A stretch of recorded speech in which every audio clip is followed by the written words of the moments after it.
their kids 20 miles to a different school because the school 2 miles away is closed down.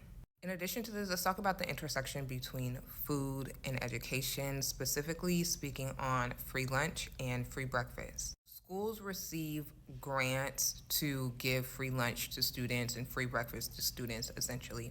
That is why they always need students in the cafeteria during the allocated times of lunch because it is a grant funded program. How grants also work, there's an evaluation side to grants. So it's not someone just giving you money and you're like, okay, I can promise you, pinky promise, that this is going to go to students eating.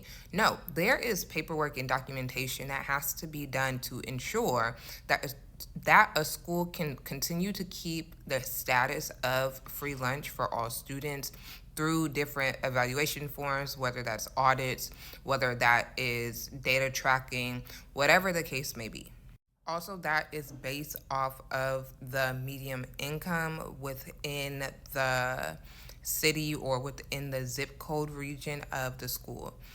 As a research scientist, a zip code tells me so much. A zip code tells me a lot about the community or the neighborhood. I can tell you if it's a food desert, I can tell you what type of schools are around, so forth. And I want to also note that I'm only talking about public schools. Even if you look at the case Brown versus Board of Education, you notice the desegregation of schools were only for public schools. You notice that all of these things only affect public educational enterprises, public institutions, is because private schools and private universities operate on a different funding model, which is essentially through rich people paying for their kids to go to school, rich people paying that $100,000 tuition for their preschoolers. And so they have the funding solely based off of people paying their bill and also with huge endowments. What an endowment is essentially, hey, I am alumni of the school, or my child is an alumni of the school, or I have some type of ties to this private institution. Here is $1 million. Here is my donation to the school. Here is $500 million.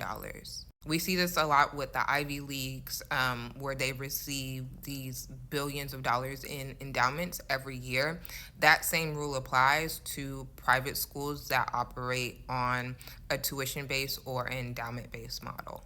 So all children and all learners will not be affected by the closure of department because everybody doesn't go to private schools. Private schools are for the privileged, the financially privileged groups of the world, essentially. There's a reason why people send their 13-year-old to the boarding school in Switzerland that is the best ranked in the world.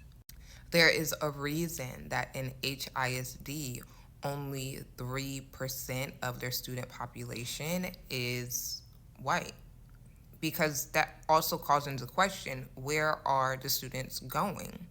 And when you look at the private school models, they're there. Also, private schools receive corporate funding because maybe their parents are a C-suite executive, and through the lens of corporate philanthropy, schools also receive funding that way. Also, the civil rights protections that are embedded into educational policies and upheld by the Department of Education. Now, all of those, we have to ask what is going to happen if the Department of Education closes. Think of Title IX, think of Title V schools.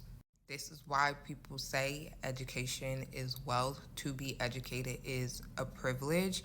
And I don't think the United States, the average person, truly understands what education means in a global context and why education is truly, truly valuable outside of academic knowledge and potential career mobility gain.